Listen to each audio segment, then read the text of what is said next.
क्या दुनिया में कुछ भी ऐसा है जो किसी बाप को अपने ही बच्चों को मारने के लिए मजबूर कर सकता है? एक बाप ने अपनी ही 5 महीने की जुड़वा बेटियों को उनके माँ के सामने गोली मार दी। कितना खौफनाक रहा होगा वो मंजर, आप अंदाजा लगा सकते हो।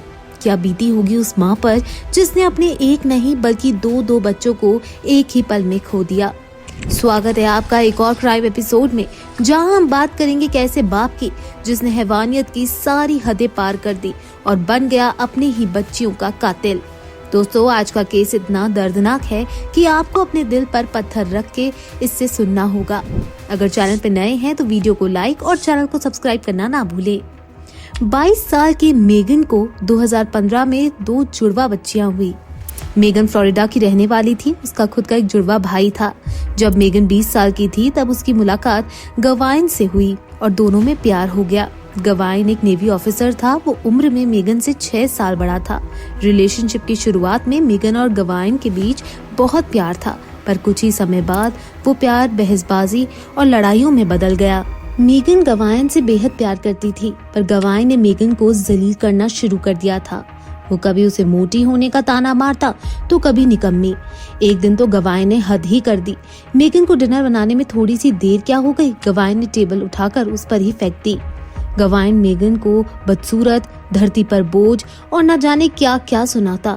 इतना ही नहीं, वो कभी कभी गुस्से में ये भी कह देता कि तुम एक अच्छी माँ नहीं हो। मेगन ने गवाइन के कहने पर अपनी नर्स की जॉब भी छोड़ दी थी, जिसके चलते उसका वजन बढ़ गया था। मेगन की डिलीवरी के बस 3 दिनों बाद से गवाइन ने उसके मोटापे को लेकर ताने मारना शुरू कर दिया। वो मेगन को अपनी कार तक चलाने नहीं देता था और कई दफा उसका फोन भी उसे छीन लेता था। मेगन ये सब अपनी माँ के साथ शेयर करती और किसी तरह अपना दुख हल्का कर लेती। 1 साल बाद उसने 2 बच्चियों को जन्म दिया। मेगन की खुशी का कोई ठिकाना नहीं था। उसे लगा कि गवाइन शायद अब सुधर जाएगा। दोस्तों, आपको बता दें कि गवाइन ने अपनी एक्स गर्लफ्रेंड के साथ भी मारपीट की थी। नवंबर 2015 में 911 को एक ऐसी कॉल आई जिसने सभी को रूह तक झकझोर कर रख दिया। मेगन का उस हालत में बात कर पाना किसी चमत्कार से कम नहीं था। उसे 7 गोलियां मारी गई थी, जिसमें से एक गोली उसे एक आंख पर लगी। उसकी एक आंख बाहर निकलकर उसके गले पर लटक रही थी। उसी सुबह मेगन ने गवाइन का घर छोड़ने का फैसला लिया था। जाने से पहले उसने एक आखिरी बार गवाइन को कॉल की। गवाइन कॉल पर ही उसे गालियां देने लगा और उस पर चीखने चिल्लाने लगा। उसने बहाना बनाया और ड्यूटी छोड़कर घर के लिए निकला। उसने मेगन से कहा कि दोनों बच्चियों को अपने सीने से लगाकर खड़ी हो जाओ। फिर उसे अपनी जेब से गन निकाली और दोनों बच्चियों के नन्हे से शरीर में एक गोली मारी। मेगन के पापा दूसरे रूम में थे। गवाइन ने उनकी भी गोली मारकर जान ले ली। फिर उसने मेगन की आंख पर गोली मारी और आखिर में उसने खुद के सर पर गन रखकर ट्रिगर दबा दिया। मेगन जैसे जैसे रेंगते हुए दूसरे रूम में गई, जहां उसके पिताजी उनकी आखिरी सांस ले रहे थे।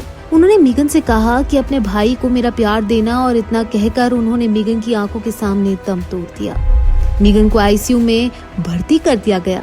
डॉक्टरों को मेगन के बचने की जरा सी भी उम्मीद नहीं थी। उन्हें लगा मेगन अगर बच भी गई तो क्या वो अपने पति, बच्चे और पिता को खोने के सदमे से कभी उभर पाएगी। 2018 में मेगन रिकवर हो गई। हालांकि वो अब भी उस हादसे को अपने दिलो दिमाग से निकाल नहीं पाई है। जब भी वो सायरन की आवाज सुनती है, उसके दिल की धड़कनें तेज हो जाती है। डरावने सपनों से अक्सर उसकी नींद खुल जाती है। वो लगातार थेरेपी ले रही है ताकि वो इन चीजों से उभर सके और एक नॉर्मल लाइफ जी सके। वो आए दिन अपनी बेटियों की कब्र पर जाकर उन्हें कहानियां सुनाती है। मेगन का सपना है कि वो एक एनजीओ खोले जहां घरेलू हिंसा से पीड़ित महिलाओं की मदद की जा सके। गवाइन के नेवी में होने के बावजूद भी अमेरिकी गवर्नमेंट ने मेगन की कुछ खास मदद नहीं की, जिसके चलते उसने अपने इलाज की रकम क्राउड फंडिंग द्वारा जुटाई। जिन्हें क्राउड फंडिंग का मतलब ना पता हो, उन्हें बता दें कि सोशल मीडिया पर लोगों से पैसों की मांग करने को क्राउड फंडिंग कहा जाता है। मेगन की मां, जिन्होंने अपने पति को खोया, अपनी पोतियों को खोया, उन्होंने अपने बयान में कहा कि गवाइन के साथ शायद बचपन में कोई ऐसा हादसा हुआ होगा जिसने उसका रवैया ऐसा बना दिया। सबसे बड़ी बात, एक मां ने अपना एक लौता बेटा खो दिया। तो मैं कभी भी गवाइन से नफरत नहीं कर सकती हूँ। गवाइन ने खुद की जान लेकर उसे सजा देने का हक भी मेगन से छीन लिया। क्या जिंदगी का मोल इतना सस्ता है कि कोई भी खुद की और दूसरों की जिंदगी छीन सकता है? इस केस को लेकर, खास तौर पर घरेलू हिंसा को लेकर, आपकी क्या राय है हमें कमेंट बॉक्स में जरूर बताएं।